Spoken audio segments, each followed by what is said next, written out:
আসলে আমাদের কামনা ছিল যে আমরা দ্বন্দ্ব করবো না, কিন্তু দ্বন্দ্ব এমন কায়দায় তারা পায়ে পা বাড়াচ্ছে, যতক্ষণ পর্যন্ত দ্বন্দ্বের জায়গায় না পৌঁছাবো ততক্ষণ পর্যন্ত ছাড়ছে না।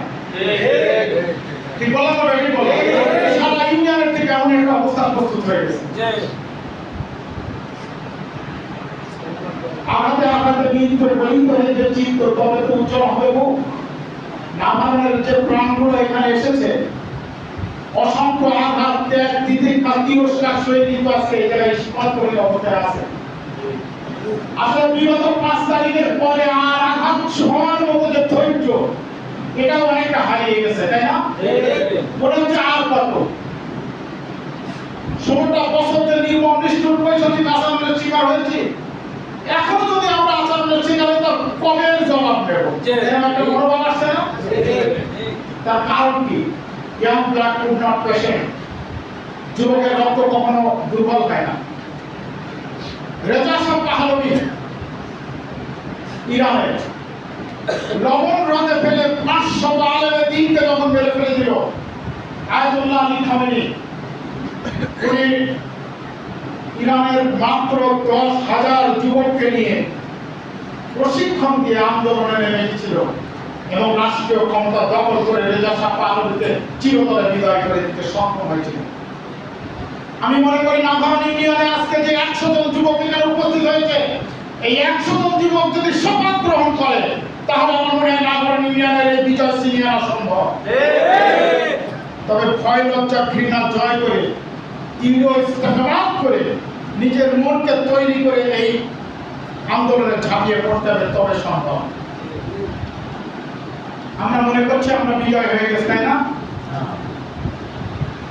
দুর্গমগিরি কান্তা মরু পুষ্কর পাওয়া, লঙ্ঘিত হবে রাত্রি নিষিদ্ধ যাত্রীরা হুঁশিয়ার।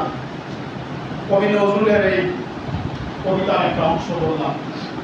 অর্থাৎ সামনে যে দিন আসছে, আরো ভয়ঙ্কর অবস্থার সৃষ্টি হবে। হবে না? হবে না? কারণ আওয়ামী লীগ জানতো জামাত একটা বৃহৎ শক্তি, তাই তাদেরকে কিভাবে নিষ্পেষণ করলে, কিভাবে আঘাত দিলে, কিভাবে ফাঁসির মঞ্চে ঝুলালে তাদেরকে দমিয়ে রাখা যায়, এই প্রচেষ্টায় 16 বছর তারা বিদ্যমান ছিল।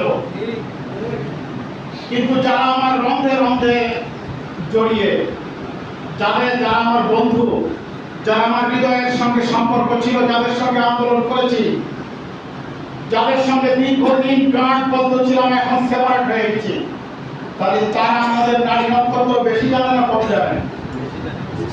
আওয়ামী লীগের থেকে বেশি জানে না কম জানে? বেশি জানে।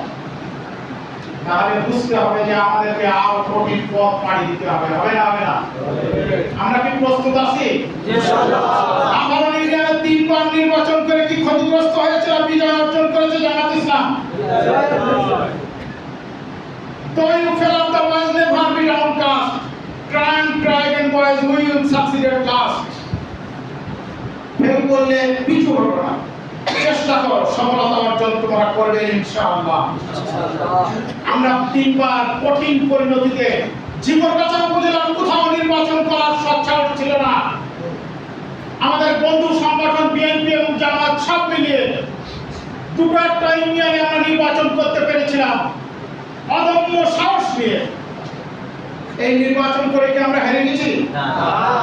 পরাজয় বলতে কিছু নেই, হয় বিজয় না হয় শিক্ষা। যে শিক্ষা আমাদের ভিতরে এসেছে, এই শিক্ষা ইস্পাত কঠিন শিক্ষা। এই শিক্ষা কোন শিক্ষা? যে শিক্ষায় মানুষের সর্বোচ্চ অত্যাচারের শিকার হওয়ার পরেও তালবাদ করে জানানো যায়। Failure is the best policy of success. যে পরাজয় আমাদের হয়েছে, এই পরাজয় থেকে আমাদের যে শিক্ষা হয়েছে, সেই শিক্ষায় আমি মনে করি সামনের দিন অতিক্রম করতে সহজ হবে।